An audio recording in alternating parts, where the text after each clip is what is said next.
奢靡、愚痴、饕餮、淫邪，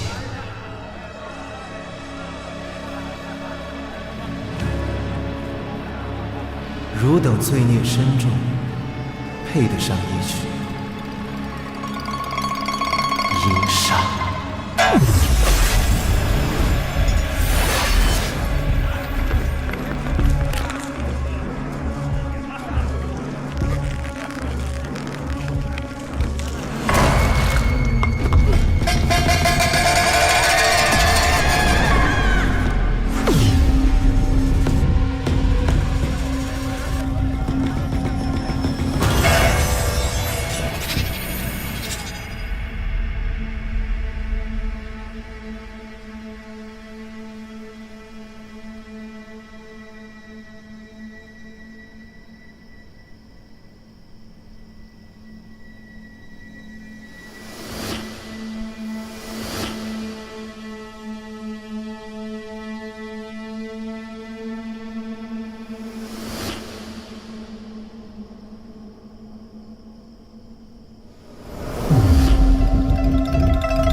方才言道，豪府满门上下100余条性命，竟于顷刻之间齐齐毙命。死者个个体无外伤，唯有双耳汩汩流血。此情此景，不由让人联想起武林失传的阴杀功。话说10年前天都峰上，江湖7大高手鏖战前朝国师一阙阴阳，那一战打的是昏天黑地，血流飘出，终是换来了江湖如今的太平啊！其中，周地楼方舟方贤主所倚仗的，正是那阴杀功。据说周地楼除去方贤主擅琴，其余弟子也分别擅长笛子、琵琶和鼓。怎料4年前方贤主竟遭人暗算，周地楼也从此荒废，几名徒弟更是生死未卜。而今黑衣琵琶客携阴杀功祸乱江湖，肆意妄为。亦有人云，此人正是那场变故中失踪的周地楼传人。中原剑会剑主邵延平得报，即派其关门弟子单风堂钟春季，率剑会弟子远赴雁县，是要将此江湖恶徒缉拿归案，血债血偿。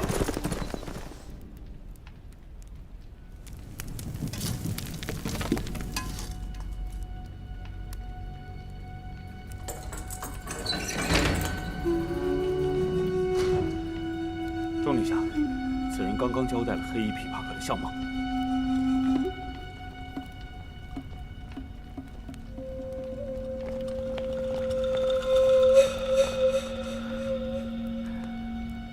我知道的都说了，其他的我真的不知道了。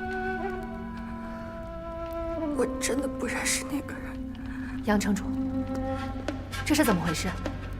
到底是谁让你用刑的？钟女侠，你可知道在婚宴当天的惨状？那可是死了100多口人啊，只有他毫发无伤，此事极不寻常。我怀疑他就是凶犯的内应。何况郝大哥对我有救命的恩情，我就想尽快问出凶手下落，所以才会。杨城主，你有证据吗？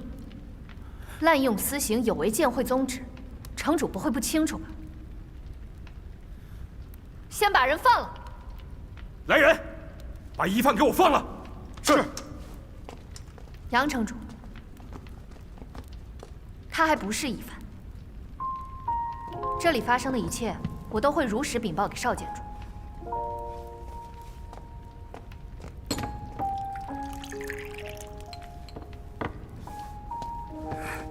姑娘，没事了，没事了，不用害怕。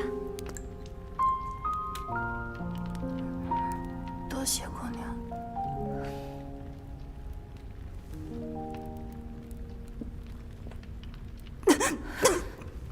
不着急，没事了。我问你几个问题，姑娘只需照实回答。中原剑会断不会冤枉任何人。姑娘，请问，案发当晚你都看到了什么？有没有听到过什么不寻常的声音？当时我听见一阵摄人心魂的琵琶声，突然间感觉四肢无力，意识也变得有些模糊。不知道过了多久，我慢慢苏醒，四周变得异常安静，静得让人心里发慌。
大婚之夜为何不孝？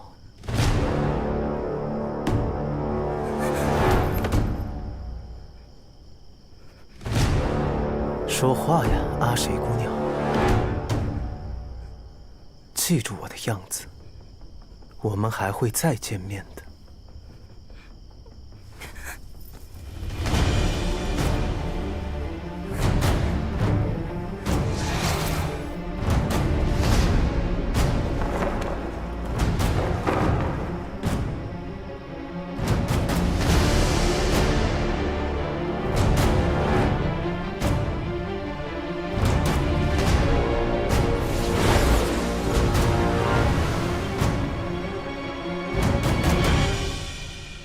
留下活口来指认自己，为什么？管他为什么，这次我们终于知道他的相貌。禀城主，凶手找到了，人就在城郊10里外的金叶寺。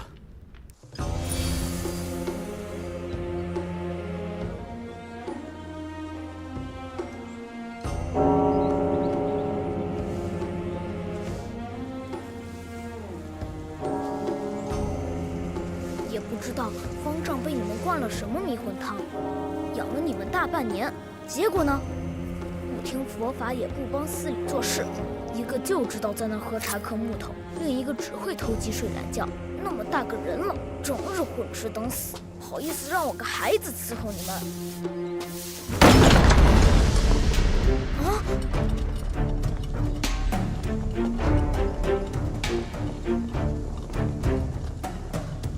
施主们，这是找人。不知施主要找的是哪一位？说，寺里那个年轻男人在哪儿？别跟他废话，进去搜。杨尚卿，你怎可对无辜小孩下如此重手？你究竟是燕城城主，还是黑道匪首？小师傅，你没事吧？没事。他们是什么人？是他们把你打成这样的吗？快走！施主小心！中堂主别忘了，此案牵连颇深，金燕寺胆敢窝藏疑犯，每一个人都可能会是帮凶。我进去搜。是。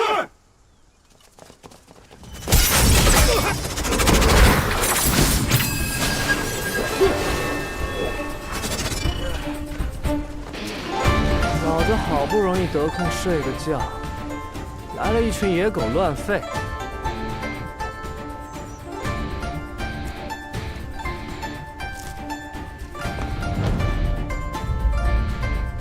我数3个数，还留在这不走的，别怪我不客气。你是何人？1。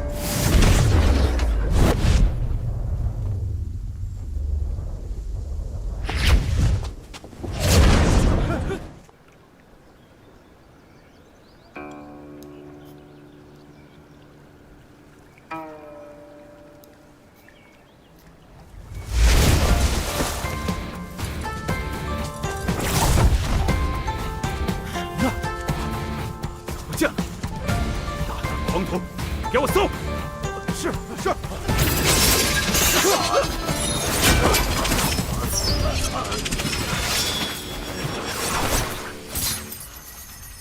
一环渡月，你是天上云，池云？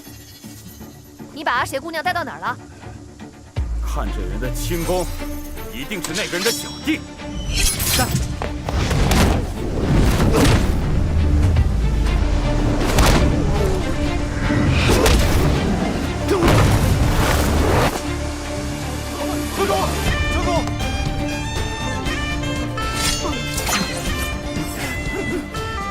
老子是不是黑道，还轮不到你这孬种来评说。池云，快交还阿邪姑娘！好让你们带回去，继续拷打。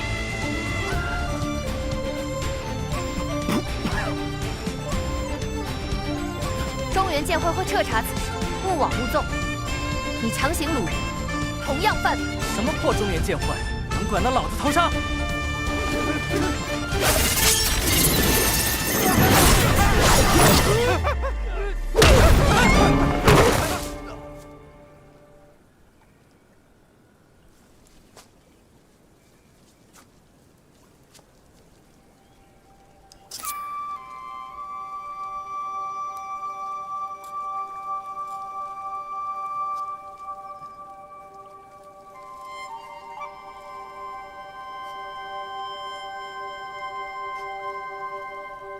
她叫凤凤，她刚刚被吵醒，可否请姑娘帮忙哄一哄？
真的是姑娘，见过我。容貌确实是一模一样，可眼神却完全不同。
现在还有谁想要进去吗？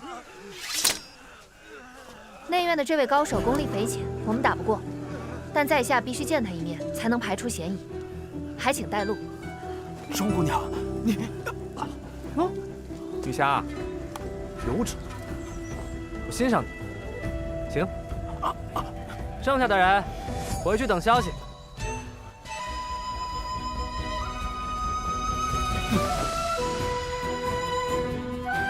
喂，你说什么？钟姑娘，你要是敢动钟姑娘一根汗毛，中原剑会的少剑主是不会放过你的。刚才他说什么了？啊？施主话声这简，不要着凉了。唐丽慈，阿谁姑娘，刚才是让你帮我照看一下这位姑娘，没让你来抢我风头。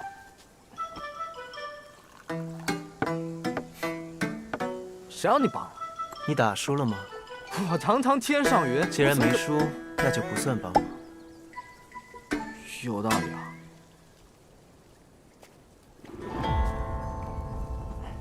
他就是凶手吗？凶手像他，像，身量样貌一模一样。可是，适才亲眼所见公子的阴杀之术，公子莫非出自江南周地楼？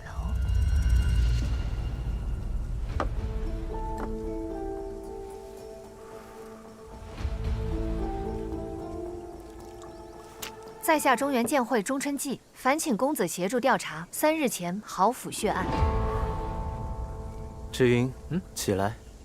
我起来。敢问公子，3日前戌时至亥时之间，人在何方，做些什么？谁可以作证？你明知非我敌手，为什么要进来见我？若我身亡，便证明公子与血案相关，以我一人之命换得一个真相，值得。你是邵延平的徒弟？邵延平正是家师。果然是这样，不然怎么会说出以命换真相这种话呢？你明知非我敌手，为什么要进来见我？在下奉剑会之令查案，如果阁下闪烁其词，只想折辱在下，那就莫怪在下以嫌犯的名义缉拿你。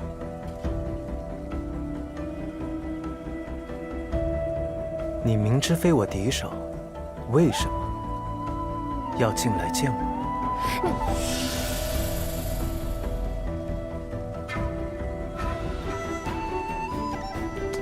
唐狐狸，你是喝茶把喉咙喝坏了吗？怎么就会这一句话？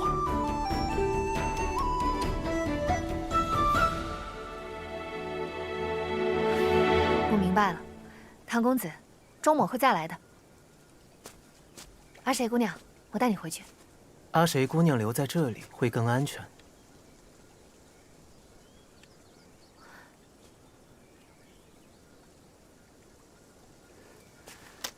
那就劳烦唐公子，照顾好阿谁姑娘。钟姑娘，谢谢你。姑娘不必客气。唐狐狸，你和那姑娘打什么哑谜呢？阿谁姑娘，你知道我问的是什么问题吗？合着就我一个人搞不懂是吗？既然搞不懂，那为何不问呢？我这不正在问你吗？问我又不会有答案。我问邵延平徒弟去。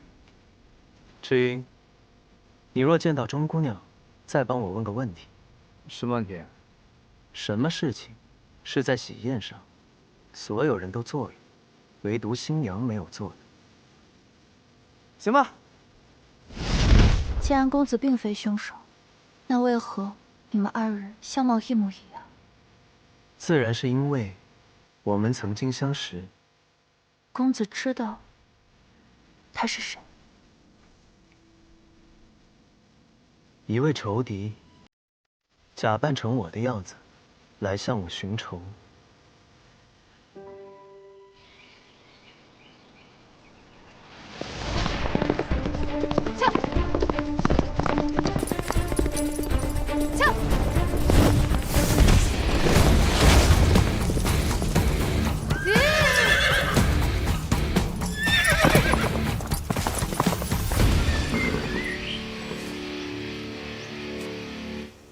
池少侠，你的跟班们呢？我让他们先去豪府了，我想一个人先去探探。池少侠匆匆赶来，是有要事吗？唐狐狸到底跟你说什么了？唐公子方才问了我3个问题啊，池少侠不是也在场听到了吗？没听懂。啊，唐公子问我的第1个问题，为什么要见他？是因为剑会要我调查豪府灭门血案，我领命而来。至于第2个问题，看上去是同一个问题，但其实意思各不相同。就是唐公子若真是凶手，我们显然不是他的对手，那为什么他不杀了我和阿谁姑娘？且为什么不逃？哦，原来如此。那第3个问题呢？啊，第3个问题呢，唐公子想问的，其实是你为什么会怀疑我？这便是要我去写阿谁姑娘指认他的理由。记住，而这个理由，当然是因为阿谁姑娘见到了凶手，能指认唐公子与凶手形貌相同。懂了。让他直说不就完了？还有个问题，是唐狐狸后来让我问你的，有什么事情是喜宴上所有人都做了，但新娘子没做的？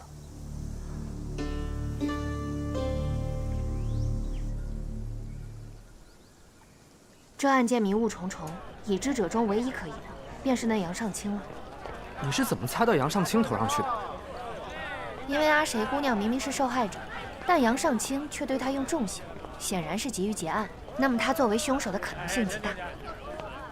我早就觉得那个姓杨的是凶手。但是仵作又说，这受害者死于阴杀宫，浑身没有任何外伤，只有双耳出血。你说，这阿谁姑娘也确确实实看到了外貌上形似唐公子的黑衣琵琶客。可这什么琵琶客，一根毛都找不到啊！那我们现在不妨考虑一下唐公子的另外一个问题：什么事情是所有人都会做，但是新娘子却不会做？的无骨鸡，上好的桂花酒。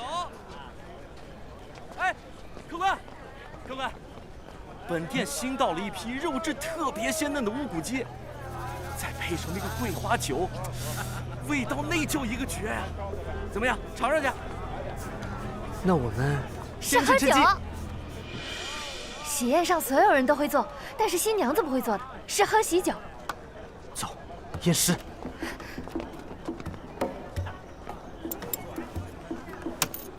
结账。欲伤美酒陪欢宴，谁料这美酒变毒酒。没有中毒迹象，难道我们猜错了？也是，如果真的中毒了，仵作不可能查不出来。唐狐狸都这样问了，应该是没错。你这么相信唐丽子？谁相信他了？只是他整天一副胸有成竹的表情，八成就是想过才说的。所以方向一定没错，这死状确实像阴杀宫啊。假作真实，真亦假。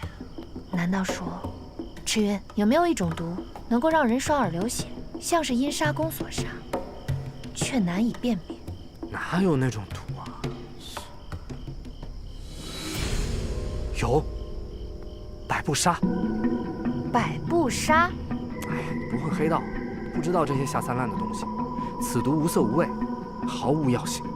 若溶于水中，便是神医也难查验。可在1个时辰内接连与桂花酒服用，便会产生剧毒，症状便是两耳出血。怎么证明？水井。煮菜、炒菜都需要用到水，宴会开始前，宾客也要喝茶水，所以水井里面肯定有线索。我去酒窖找找桂花酒，你带着人去找宴席剩下的酒菜。如果我没猜错，那里面都不会验出毒。一会儿水井集合。果然如你所言，酒和菜都单独验不出毒来。现在将酒水混在一起试一下，就知道我猜的对不对。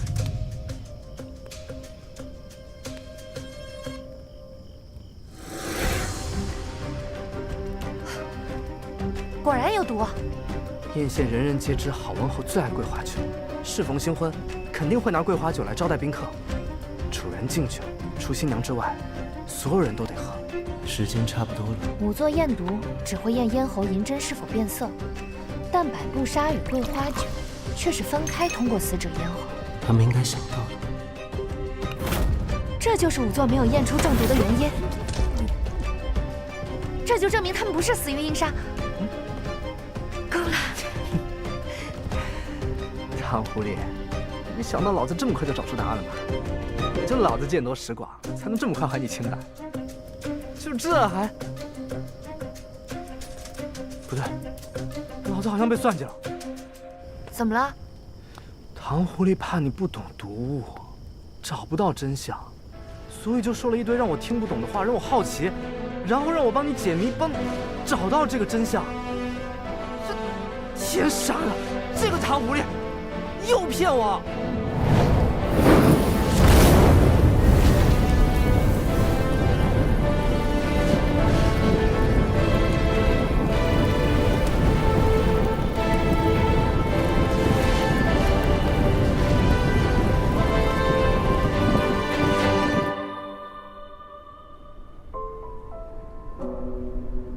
昨日那一招阴杀铿锵有力，看来伤势已无大碍。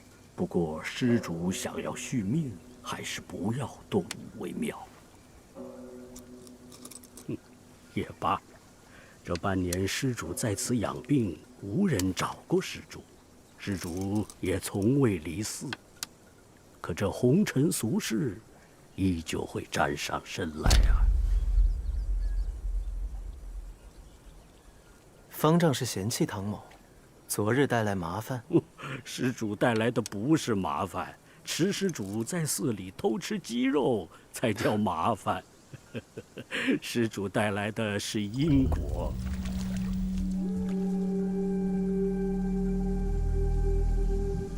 方丈，什么才算为因果？作者为因，受者为果。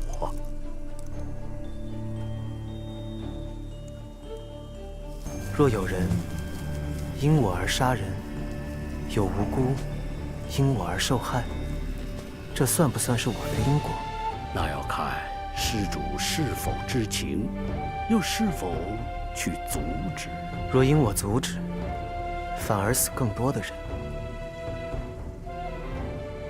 这算不算慈悲？风吹屋上瓦，瓦落破我头。我不怨此瓦，此瓦不自由，是风的错，瓦的错，还是贫僧站在屋下的错呀？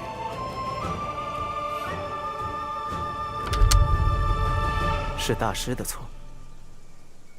大师下错了，这盘要输3目半。阿弥陀佛，真有趣，是假问亦是真问，真真假假，假假真真，怕是连自己的心都给骗过去了。在下姓方，草字平瞻，绰号无忧无虑。平生少做好事，替人送信，倒是第一桩。唐某在一座很神秘的楼里买了条消息，却忘了告诉他们，最好请个话少的人来。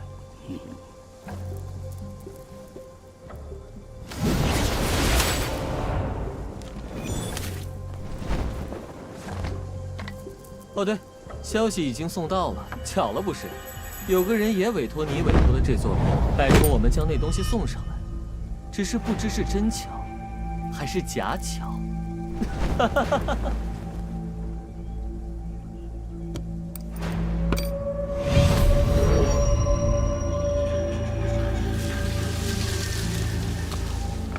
半之玉笛，施主，难道这就是你的因果？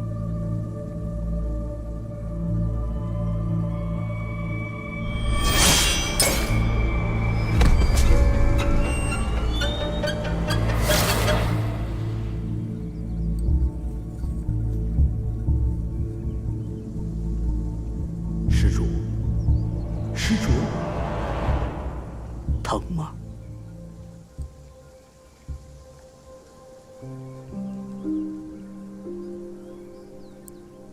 像我这样的人，怎么会知道什么叫疼呢？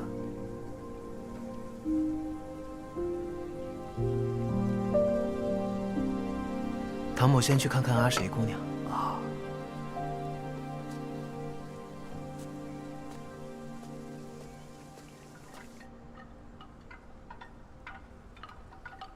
池远，我还是觉得有点不对劲。哪不对劲？杨城主的动机是什么？这还有什么好猜的？左右不过利益2字。如果真的是这么直白粗浅的理由，那便证明杨城主不是什么大智之人。可为什么他能用阴杀功来为自己掩盖罪行？什么意思啊？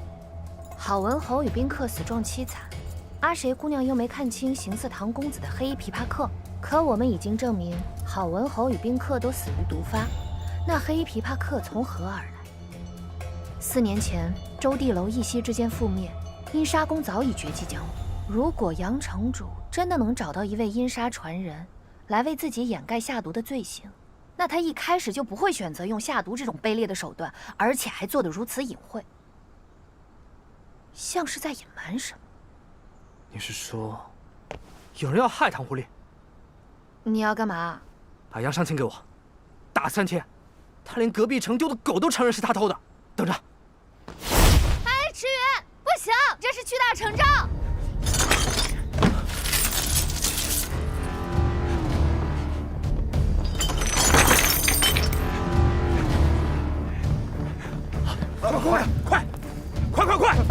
快点，慢点！这是我祖传的花盆啊！我的妈呀！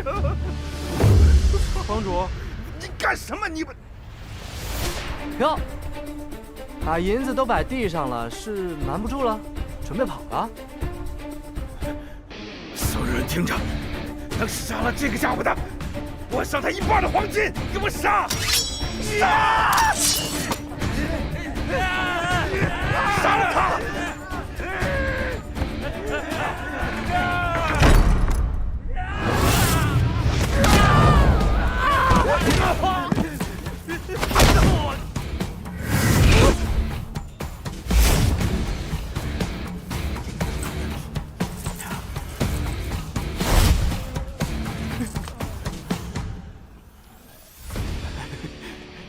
下功夫实在了得，这银两都是你的。来人，帮大侠拿过去，拿过去。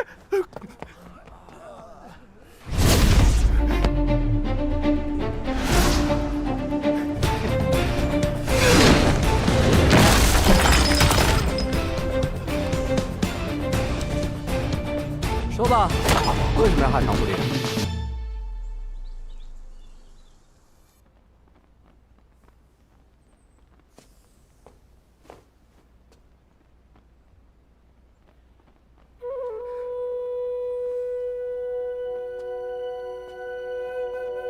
公子请进。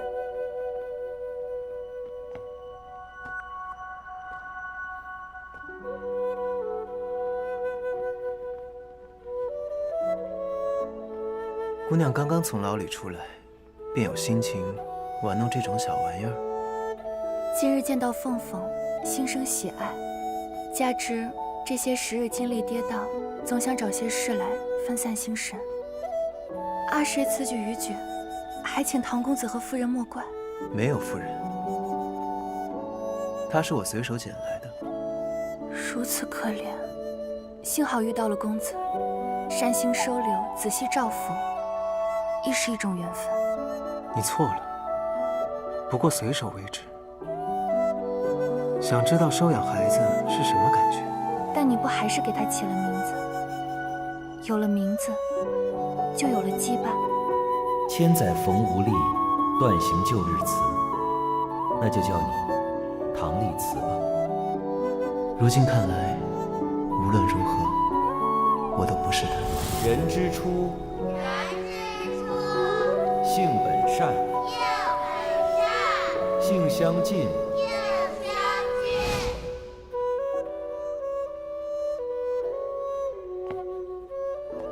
姑娘，你嫁给郝家，是卖身葬父，横遭此难。若觉得心中难安，不妨去寻方丈，求一道清心平安符，很是灵验。郝城主恩情，阿谁无以为报。阿谁姑娘，你令唐某疑惑，你身在局中，却对这一切一无所知。我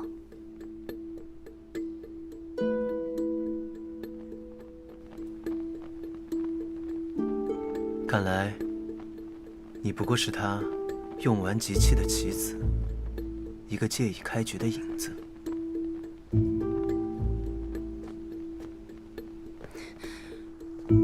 可我又做错了什么？要当这弃子？若我是弃子，那公子在此局中，又是扮演怎样的身份？赤羽，你在做什么？周姑娘，周姑娘，你快救救我！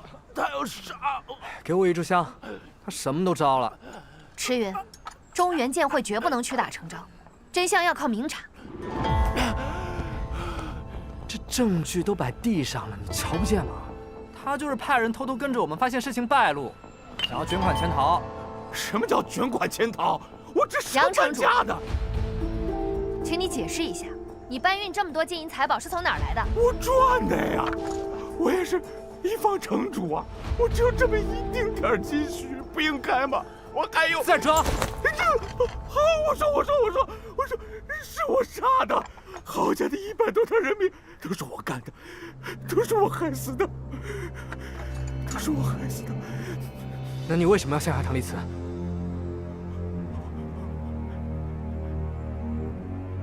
死到临头还嘴硬？不是的，我没有想要陷害唐丽辞，不是我，是那个人，是他逼我这么干的，就是他，就是那个黑衣琵琶客。什么黑衣琵琶客？何时？在哪儿？他不是人，他是鬼。那晚我离开郝府，又后悔又害怕。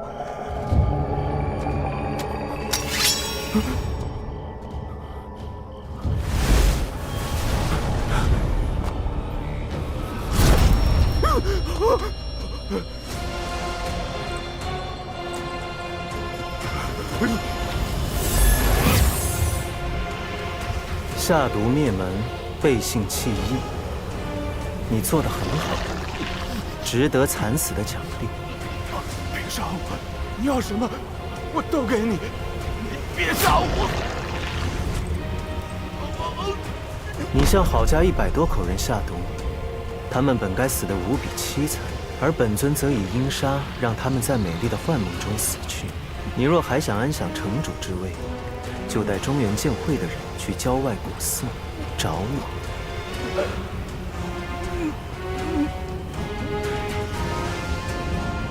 看清楚了，这是你唯一活命的机会。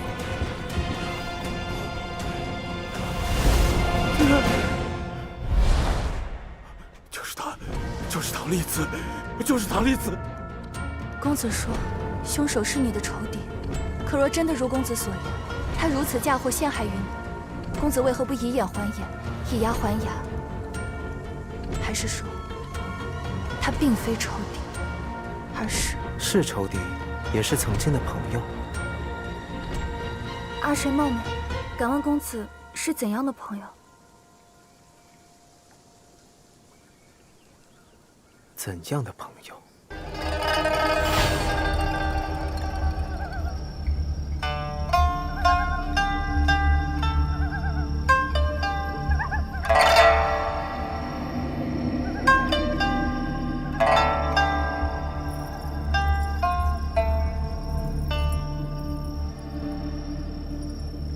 急什么？那么久未见，你没有忘了我们那些过往才好。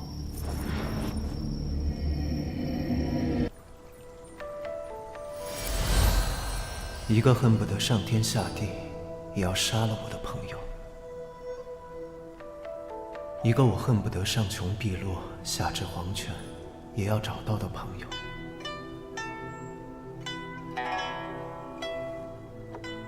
阿言，这半年来，你一直避而不见。其实那一日，遥想当年，十里花下，师兄教你我主梅3人行，春和日暖，岁月正好。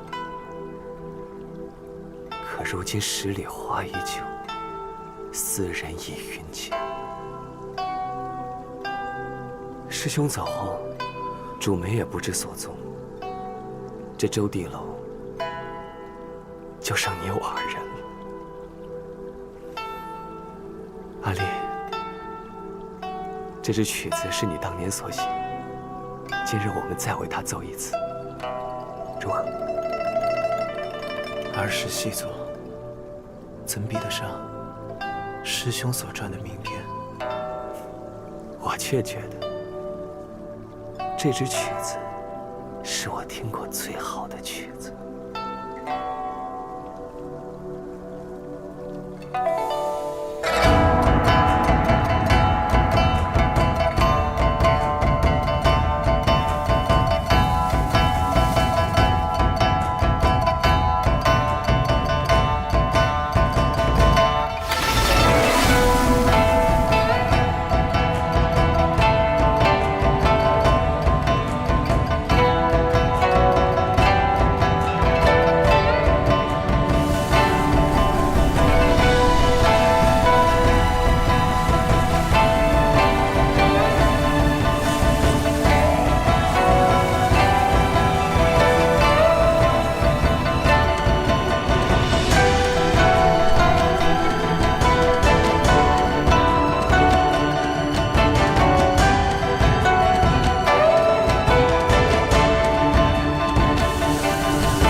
阿言，唯有此曲，才配送你上路。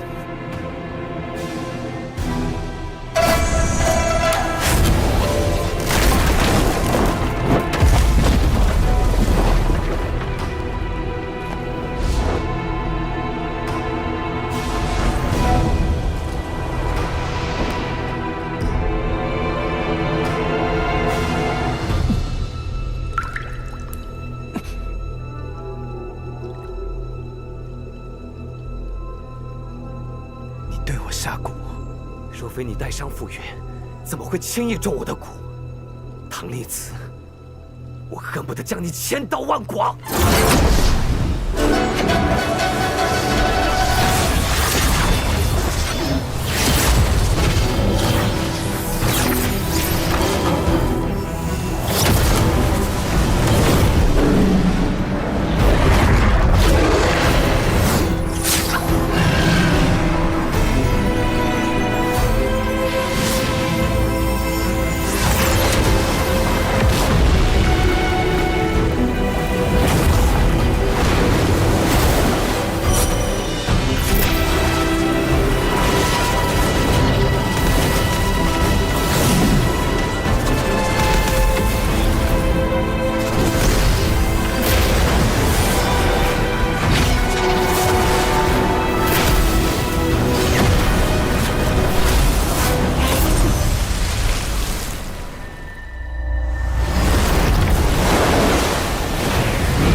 阿言，自那一别，已是4年了。你杀我1次还不够，如今又以豪府血案引我入局，再杀之。既然如此，我便遂你的意，看看4年后，你还能不能杀得了我。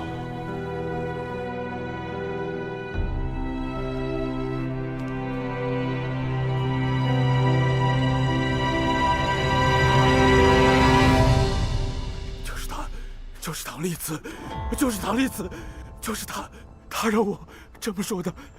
我说我，求你们放过我，放过我吧。江湖上出了如此穷凶极恶之徒，危险。少给我装疯卖傻！你为什么要杀郝长春？为了钱？还是有什么把柄在他手上？是因为……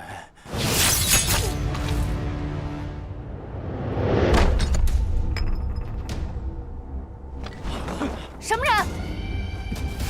赤云！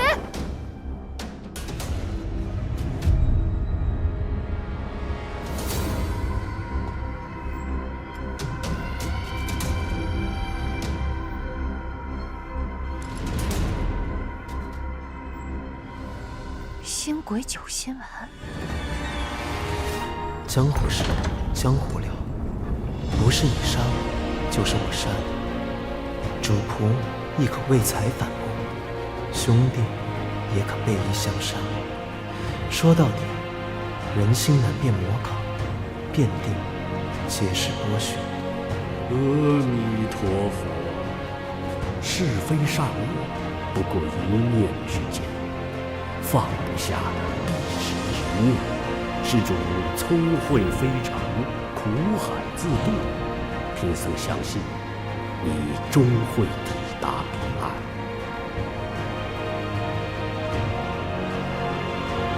阿爷，我来找你。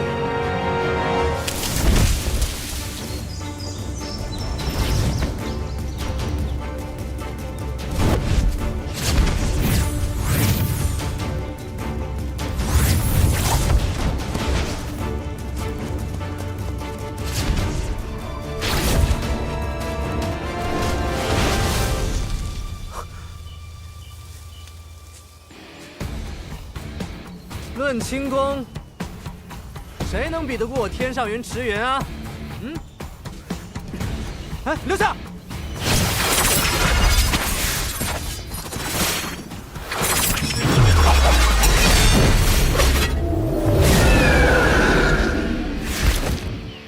信燕，你是雁门的人。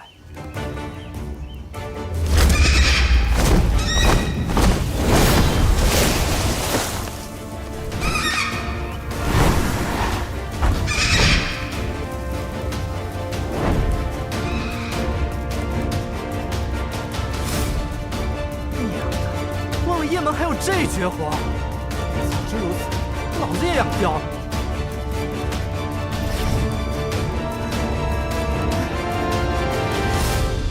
这个池鱼上哪儿去了？钟姑娘，钟姑娘，还谁姑娘？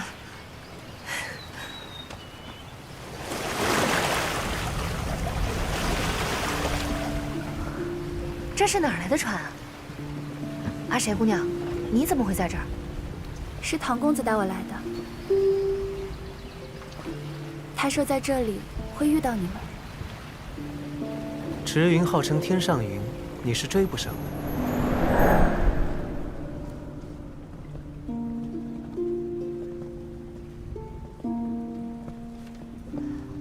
唐公子为何会在这儿？阿谁姑娘又为何也来了？既然要追捕凶手，自然要带上苦主。钟姑娘所寻之人已西去数十里，走水路更快。你竟都知道了，可那人身法极强，绝不是什么普通高手。有天上云在，人丢不了，而我们也追得上。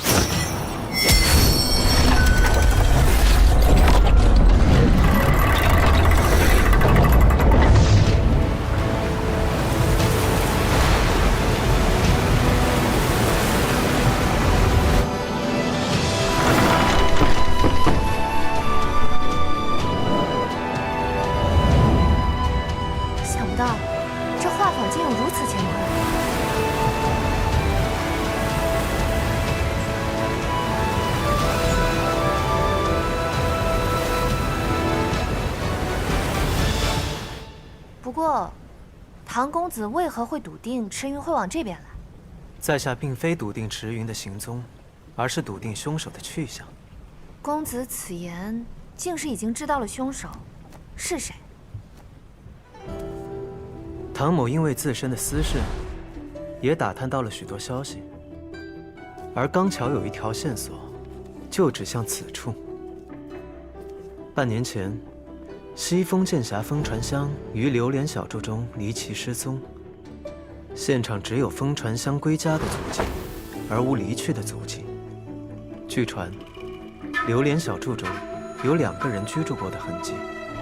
风传香失踪后，这位神秘的同住人亦不知所踪，而答案便在这一物之上。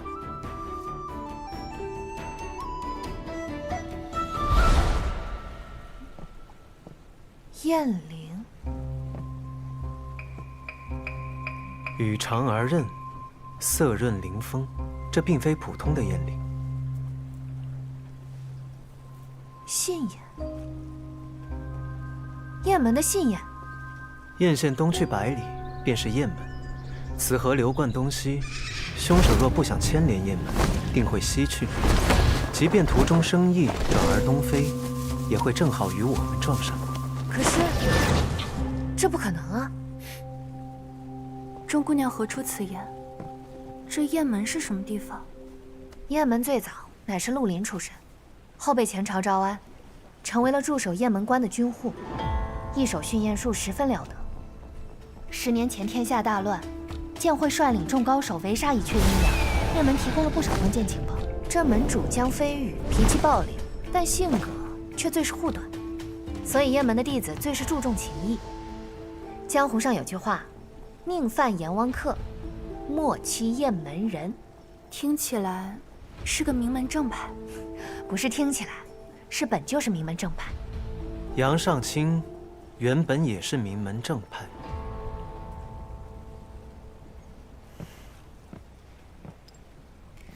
这是我从杨尚卿身上所得。实不相瞒，家师此次派我下山，不仅是为了郝府血案，也是为了这件事。这些丸自一阙阴阳死后便已绝迹，不知唐公子有何看法？星鬼九星丸，我亦有所关注。初四，便是唐某这看法。那钟姑娘，先别担心了，过来吃些茶点吧。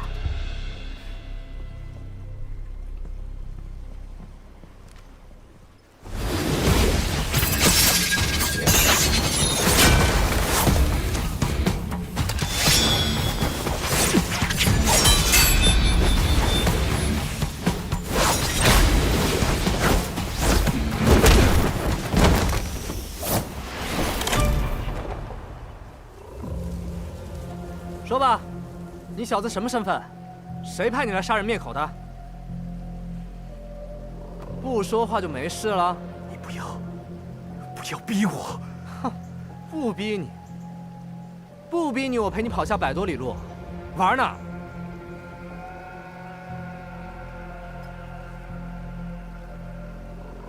小鬼，别吞吐啊！蝼蚁尚且偷生，千万别服毒。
迟云，你退步了。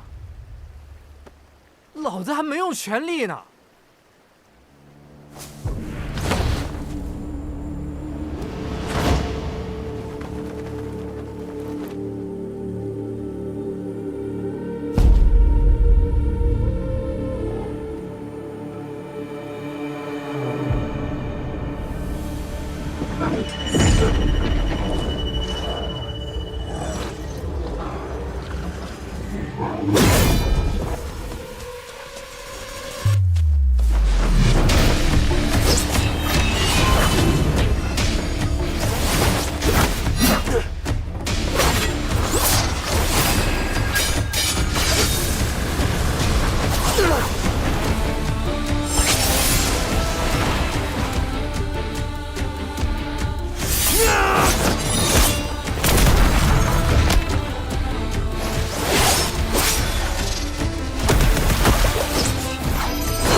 就到这儿吧。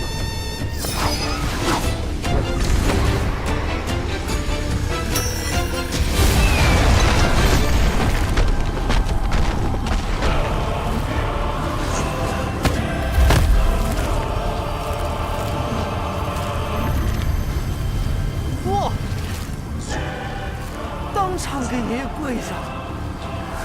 那个灭口阳上卿的杀手，竟然是江澄。钟姑娘认得他。江澄是雁门少主，为人正直，侠肝义胆，与西风剑侠是至交好友。两人常在剑王城辖下花溪一带出强扶弱，并称花溪双侠。半年前，西风剑侠于家中离奇失踪，江少门主也没有讯息，他怎么变成了这样？念叨啥呢？蓝狐狸，你念叨啥呢？我还得审他为什么要杀杨尚卿呢。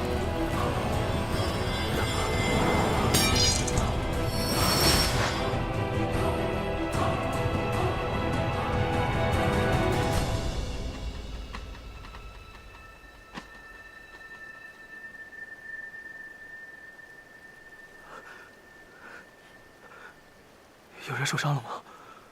装什么？我确实是不记得了。江少门主，你认错人了。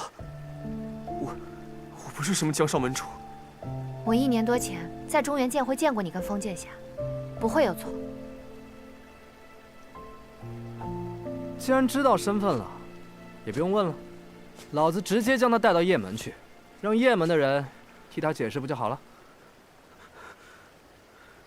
小心！唐公子，你受伤了。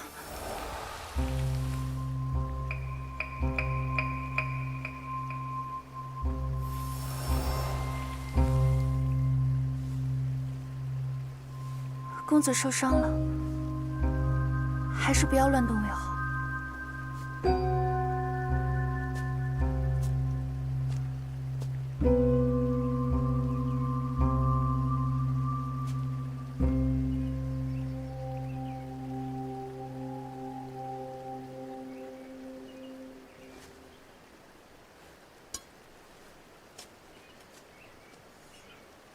你不怕死，是担心自己的所作所为败坏了雁门的名声。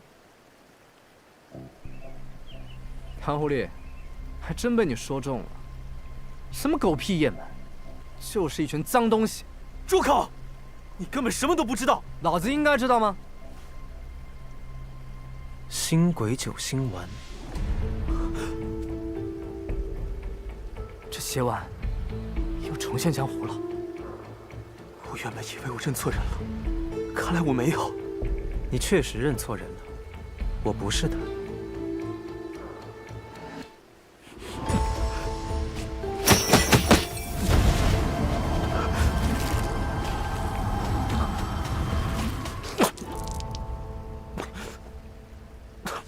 你中毒已深，经脉逆行，命不久矣。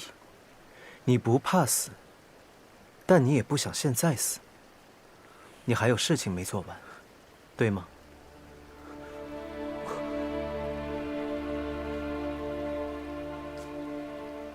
若是人多的地方不愿开口的话，我们换个地方单独聊。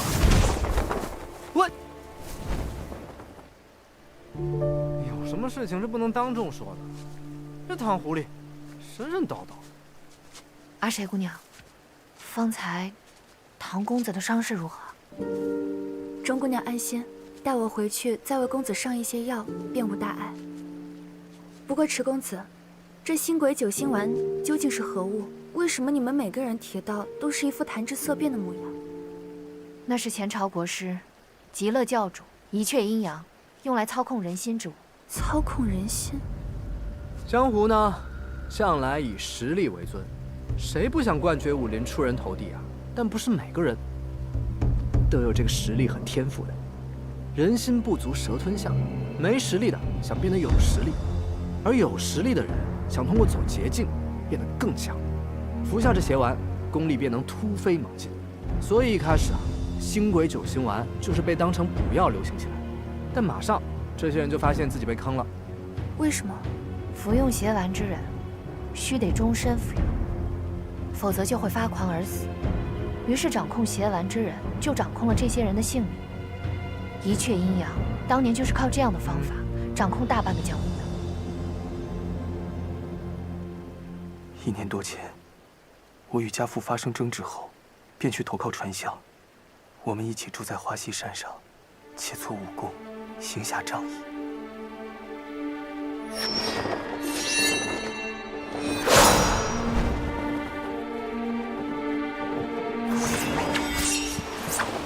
那段时间，我武艺突飞猛进，我以为是传香陪我练功的缘故，可谁知道，他竟然暗地里腐蚀邪丸，还掺在饭食里给我。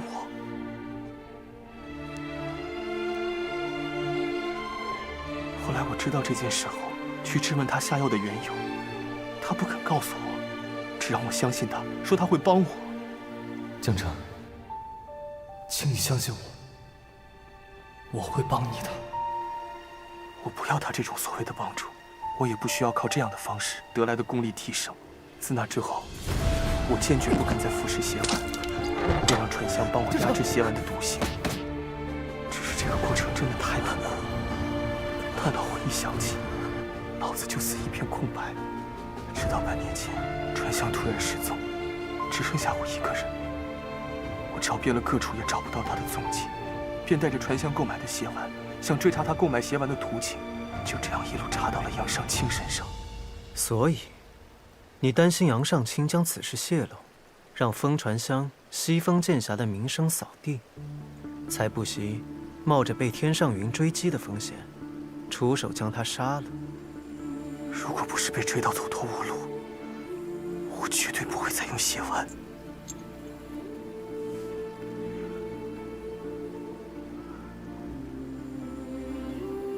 风拂芦花地，月碎花溪山。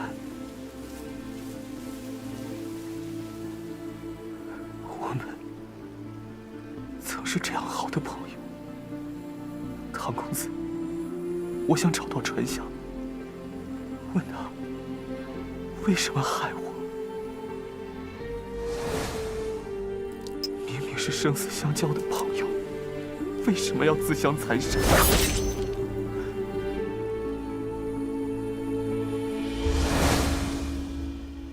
好的，唐某知道了。阁下很幸运，今日唐某心情不错，可以给你2个选择。一个是你现在死，如此，江湖上下便会立刻知晓雁门江氏勾结极乐教余孽，服用邪丸。另一个，在下帮你压制毒性，3个月后再死，我便考虑留雁门名声清白。条件呢？那个黑衣琵琶客，你见过他？是他透露出线索，指引你找到杨尚清的，对吗？他和你长得一模一样。他四处杀人，又四处救人。他是个疯子。他在哪儿？他哪里也不在，却又无处不在。你找不到他的，只有他想见你之时，他才会出现。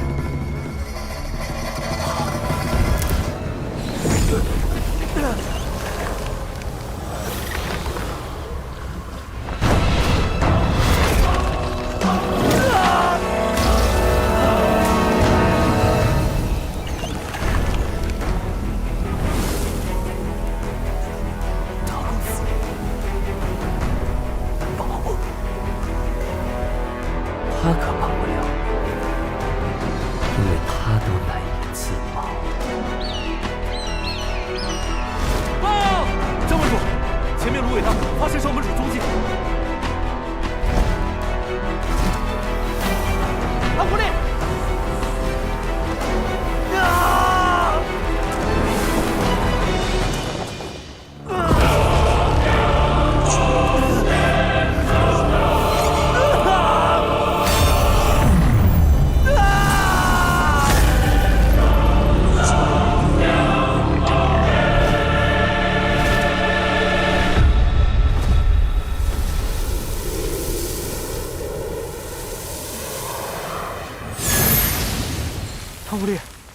情况？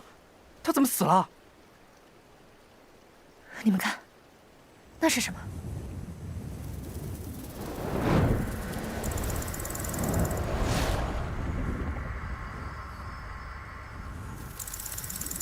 这东西是蛊。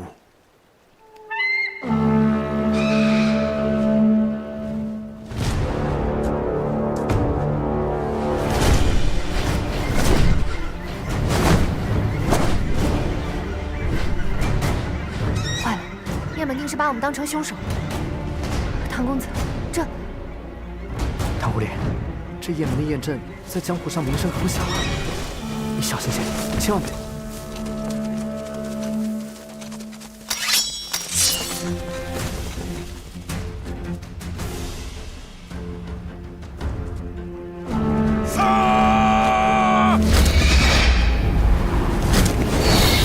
杀人者唐立慈在此，愿回雁门受审。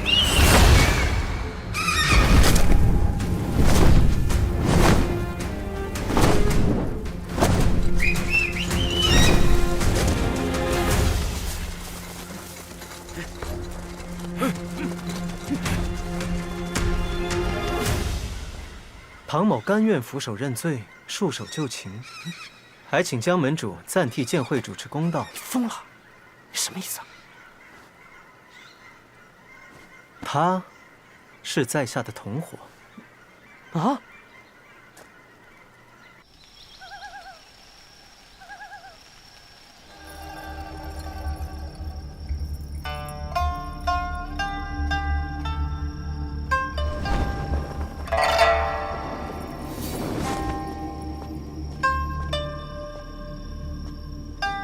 尊主，您交代的事情，属下都已经办得差不多了。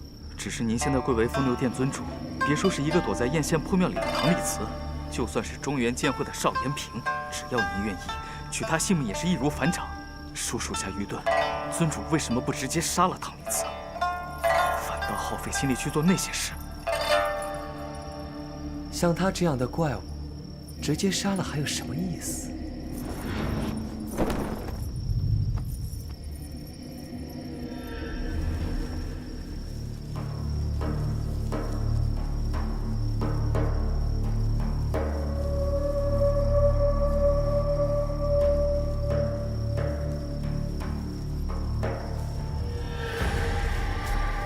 杀不死，又没人性。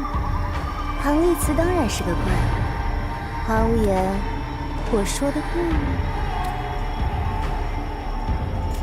红姑娘，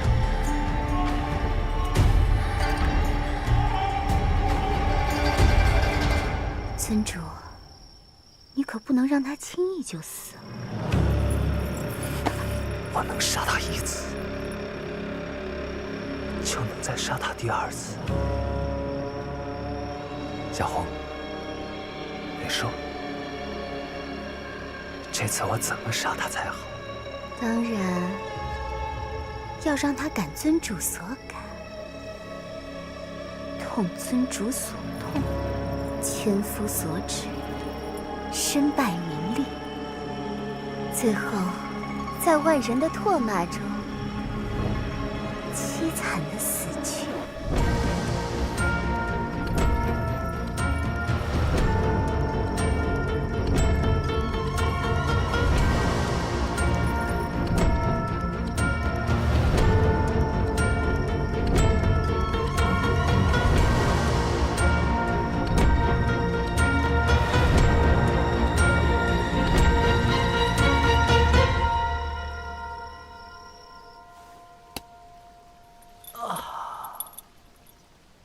来人呐！我跟他不是同伙，我就是一个路人，放我出去！我真的是冤枉的。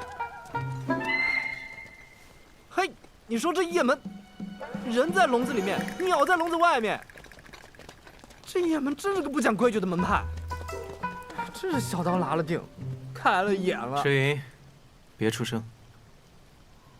怎么，有计划？耳朵疼。 你，老子跟着你倒了8辈子血霉了！杀人者唐立慈在此，你是不是有病啊？己要进来，你自己进来就好了，你带我干嘛呀？我怕一个人无聊啊。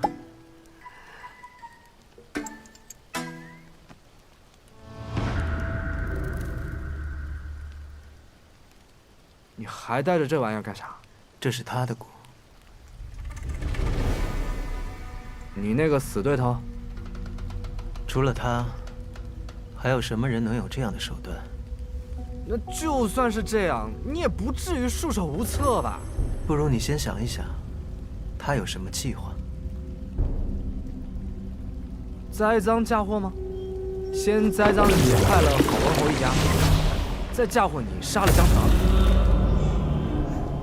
那就对了。哪儿对了？现在除非死人复生，否则没有人可以证明我的清白了。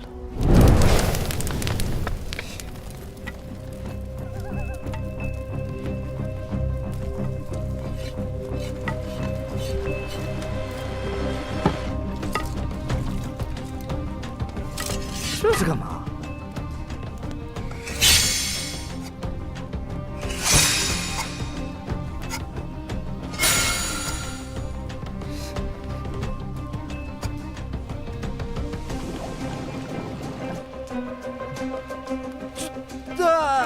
张狐狸，下面看过来要捉我们呢！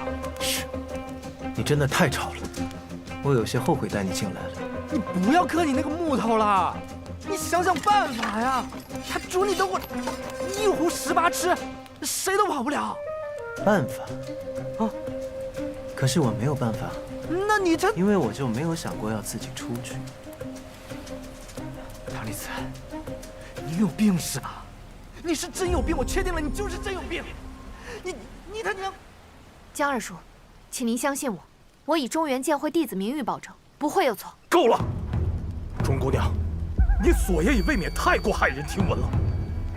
成儿，他可是我大哥唯一的儿子，打小就是我看着长大的，他的秉性我是知道的，他怎么可能去服用那种邪药？邪丸确已流毒江湖。唐公子先前也确实在为少门主压制毒性，阿谁姑娘也可以作证。你说够了没有？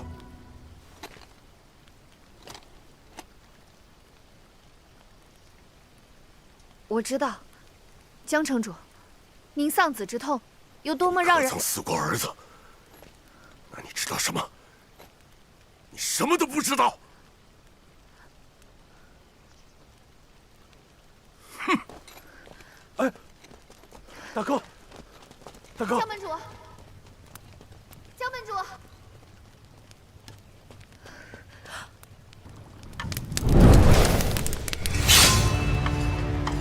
江门主，少门主服食邪丸一事，背后定然另有缘由，等着您去查清，还少门主清白。若您因悲愤而忽视真相和证据，不就令真凶的奸计得逞了吗？我亲眼看见长儿在唐丽慈面前爆体而亡，唐丽慈自己都承认了，难道这还不算真凭实据吗？我今日就是要告诉你。杀人者唐丽慈，必受我雁门3刀6洞之刑。倘若我真是杀错了人，那过后老夫便自裁向天下谢罪，以命抵命。点火！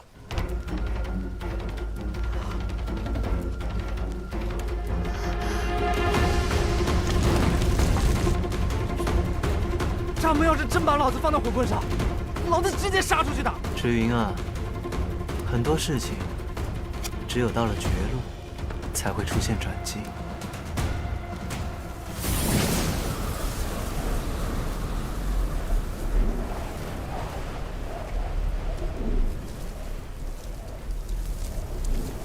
什么情况？好像玉兰香气，不是花香。是剑气，这剑气非一人莫属。是那位传说中失踪了很久的西风剑香，风传香。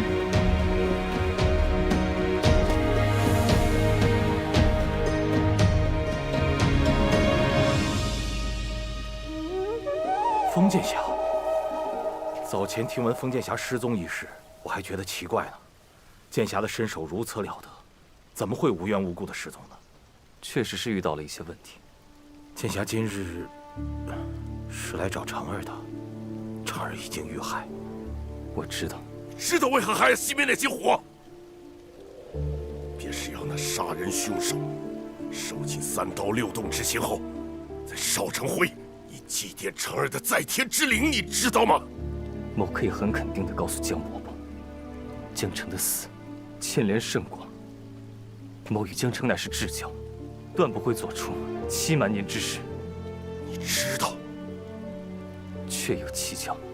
若是江伯伯愿意相信某，可否将此事交由某来处理？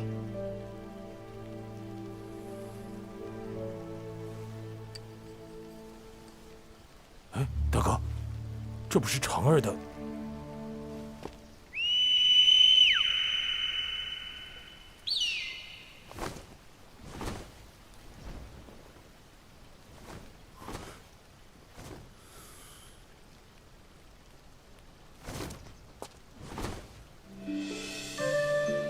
江伯伯，现在可愿相信我？你想要如何？某想要那位唐公子。